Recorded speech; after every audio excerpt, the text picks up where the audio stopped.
Gracias, Emilio, y gracias por la invitación a estos foros, al tercer foro Dictum. Pues la verdad es que son foros interesantes para analizar la perspectiva de una ley muy reciente, ya hablando desde una perspectiva puramente práctica y no desde una perspectiva de la que se ha hablado mucho, que era de la generación de la propia ley. Mira, hay un problema de sonido, yo creo que por el aparato este, quizás si pudieses acercar un poco más el micrófono o algo, porque ¿Así? verdaderamente cuesta un poco el esfuerzo. Claro, es que este es el que graba, pero este es el que se usa, ¿no? Eso. Así, como si fuera Ronaldo después de un derbi. ¿Sí? ¿Así? Vale. Fenomenal. Bueno, pues como decía, muy alto ahora. Agradecer y la verdad que empezar a hablar de lo que es la aplicación práctica de una ley, aunque yo volveré a intentar hablar de las justificaciones o del motivo del modelo que al final sale con la reforma de la ley concursal. En primer lugar, como ven ahí, yo había intentado distribuir dentro de una breve ponencia de no más de 20 minutos, muy general, tres puntos que yo creo son esenciales y sin desvelar muchos misterios del por qué tenemos ahora mismo una administración concursal regulada como está regulada después del año 2011, que es ese objetivo grande de política legislativa de la reforma, que como intentaré explicar, la administración concursal siempre y desde el principio fue uno de los puntos que se consideran necesarios para reformar, para avanzar en una ley concursal más moderna y más eficiente y eficaz. Un segundo punto que quizá, y hablamos antes de la entrada, ya hay algunas cosas editadas al respecto, pero creo que es muy interesante ver la evolución que va desde la ponencia hasta finalmente lo que se aprueba, incluso haciendo mención a ese paso por el Senado, que también yo creo que hay que hablarlo para entender propiamente cómo queda la administración concursal, más que otros puntos de la ley. Y lo último, que quizá también podría ser el primero, la justificación del modelo y de los posibles desajustes, que al final es la conclusión de los dos puntos anteriores. En primer lugar, como los objetivos de política legislativa. Bueno, mucho, y yo creo que ya está suficientemente hablado, cuáles fueron los objetivos de política legislativa de esta reforma. Pues uno de ellos, y sin ninguna duda, y constituyéndose un grupo especial para la administración concursal, y así se dijo por el ministro y se trabajó en la comisión, fue la reforma del modelo de la administración concursal. Claro, yo releía y traía lo que son las primeras propuestas, informes preliminares de la reforma, que no sé si tienen, y solo voy a permitir leer uno de ellos, lo cual les advierto, tal como funcionó la ponencia hubo una serie de ponencias en los que grupos determinados trabajaban en un aspecto concreto y se sometía a una valoración por parte de toda la comisión, sin perjuicio de que luego fue evolucionando. El tema de la administración concursal fue trabajado por expertos en administración concursal. Y es verdad que hay un primer avance, y hablamos de un documento fechado en octubre de 2009, en el que dice: la ponencia considera que sería un grave error, modificar la actual composición de la administración concursal, sustituyendo la estructura trimembre por una sociedad profesional o de profesionales. Con lo cual, ya en el octubre de 2009, aparece el debate que se pone de manifiesto en la propia comisión sobre el modelo en sí mismo de la administración concursal. ¿Verdad? Que dentro de esta ponencia se hace una defensa del modelo actual, se alertan de los peligros de esa introducción de una sociedad profesional o de profesionales y de sustitución de cualquier otro tipo. Bien, ese informe es verdad que queda, igual que otros, y se empieza a analizar, pero queda como objetivo de política legislativa que hay que abordar una modernización de la administración concursal. Y sin llegar a concluir, lo que sí que queda claro es que los costes de un procedimiento concursal son elevados, y desde una perspectiva de política legislativa no es tanto la realidad, que es una realidad económica, sino que es una realidad de percepción social. Socialmente se percibe, y eso se sabe también por la reforma, que el concurso en sí mismo es un problema, cosa que lucha la reforma para que no sea considerado así. Y en segundo lugar, que introducir todo el coste y el desarrollo del proceso concursal es caro por todos los que intervienen, sean abogados, sean procuradores, sea administración concursal, sea todo en general, es un procedimiento caro.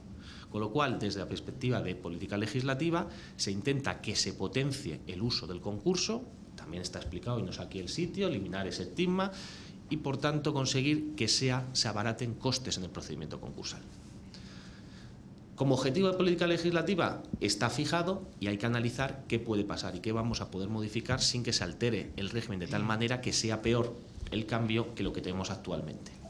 Y hay un elemento de carácter económico que se avanza desde un primer momento, si bien es cierto que en ese momento no se toma la decisión y es un momento posterior y por eso queda más raro, que es que el cerca o superior al 80% de los procedimientos concursales vigentes son abreviados. Y esos procedimientos abreviados se tramitan con un único administrador concursal. Ese único administrador concursal no plantea problemas en los procedimientos abreviados, que ya fueron elevados de cuantía en el Real Decreto Ley del 2009 y cuyo procedimiento abreviado se altera profundamente en esta reforma concursal. Con lo cual, ahí hay un primer indicio en el que solo estaríamos hablando de un cambio, si conjuntamos el nuevo procedimiento abreviado con lo que teníamos antes, que afectará más o menos a un 20%, un 25%, con lo cual el problema está delimitado cuantitativamente y no es una generalidad de los problemas. Si bien esa decisión es clara y es de política legislativa, que algo hay que hacer y que se debe evolucionar, en vez de avanzar en función de la sociedad profesional, se va hacia algo que tiene mucho más consenso dentro de la comisión, que es la profesionalización de la administración concursal. Es decir, la profesionalización es exigida porque el procedimiento concursal requiere que los administradores concursales sean profesionales, conocedores, que para ganar mayor autonomía, mayor peso dentro del concurso, tienen que tener todavía más reconocimiento y más capacidad técnica y profesional. Y eso es algo que es de absoluto consenso por parte de la comisión y que yo creo o defiendo que no se ha alterado durante la tramitación legislativa. Pongamos, por ejemplo, que no solo el estatuto de la administración concursal es lo que se ha cambiado, sino que hay cambios en el artículo 43 que potencian claramente la función de la administración concursal, con un cambio de perspectiva, comunicación de créditos directa en la administración concursal, lo que le da y opera y libera al juzgado del reconocimiento de la comunicación de los créditos, que también es importante. Igualmente, podemos hablar de que en el procedimiento abreviado hay ese pequeño trámite en el que se le permite, con carácter previo al incidente, el reconocimiento, volver a modificar su propio informe y su inventario, con lo cual se le dota de mayor presencia, y así otras posibilidades, solicitudes, pide la pieza de calificación, la liquidación, aspectos que al final, no solo en el estatuto de la administración concursal, potencian la figura de la administración concursal como elemento clave del procedimiento concursal. Yo creo que eso es una cuestión que no, o por lo menos yo no he visto reflejada con carácter general de aquellos que han hecho la evaluación de la reforma, pero que es un elemento objetivo. Se ha potenciado la administración concursal claramente frente a la posición anterior. Luego el modelo será uno o será otro. Cuando avanzamos en esa profesionalización, que está de acuerdo toda la comisión y todos los trámites, se plantea el debate del cual no se puede salir.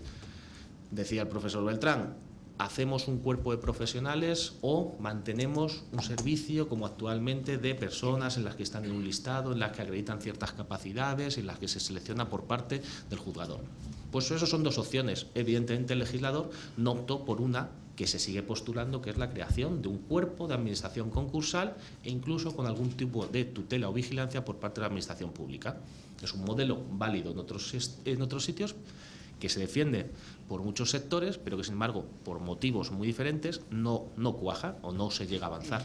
Sin embargo, la lectura de lo que fue el proyecto, y no digo de lo que ha salido, potenciaba claramente la profesionalización. Igualmente, para no centrar, me remito a los informes del Consejo General de la Abogacía o el Consejo General del Poder Judicial, en el que reconoce que se abunda o se avanza, se profundiza en la profesionalización de la administración concursal. Porque el cambio de modelo es claro. Se pasa de un sistema de control a priorístico, fácilmente demostrable, pero difícilmente comprobable en lo que significa, es decir, asistencia a cursos, un periodo mínimo de de colegiación. Vean cómo quedaba la ley antes y los cambios y matices que hay ahora. Eran elementos objetivos claramente demostrables, pero que en sí mismo no llegaban a concluir que se era realmente un buen administrador concursal. Simplemente eran datos que se podían comprobar fácilmente. En el proyecto lo que sucede es que todo eso se elimina y se busca realmente la profesionalización y se pone la decisión y la valoración de esas circunstancias ante la persona que es quien decide quién va a ser administrador, los jueces de lo mercantil. Ese era el modelo que salió finalmente como proyecto. ¿Verdad? Que un modelo bastante más rompedor, en el sentido que no había limitaciones, causó grave alarma la limitación de que no existiera con los 5 años, no 5 años, pero si se leía el contenido era todavía más duro de lo que puede ser ahora, porque ahora intentaré explicarles que hemos hecho como 7 pasos para adelante, 2 para los lados y 2 para atrás. Entonces, al final, es lo que intento explicar, el desajuste.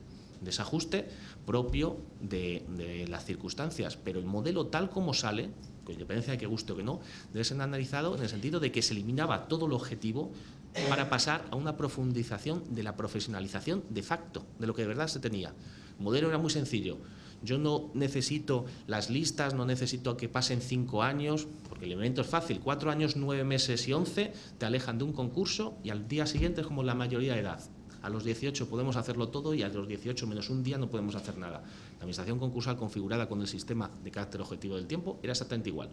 Sin embargo, nosotros decíamos, no, si usted acredita que se ha dedicado a esto, que ha trabajado, que tiene formación, y solo lo único que tiene que ponerlo es de manifiesto el juez, que es el responsable en la designación, ya decidirá. Nadie más tiene que decidir, ni tiene que limitar esa posibilidad.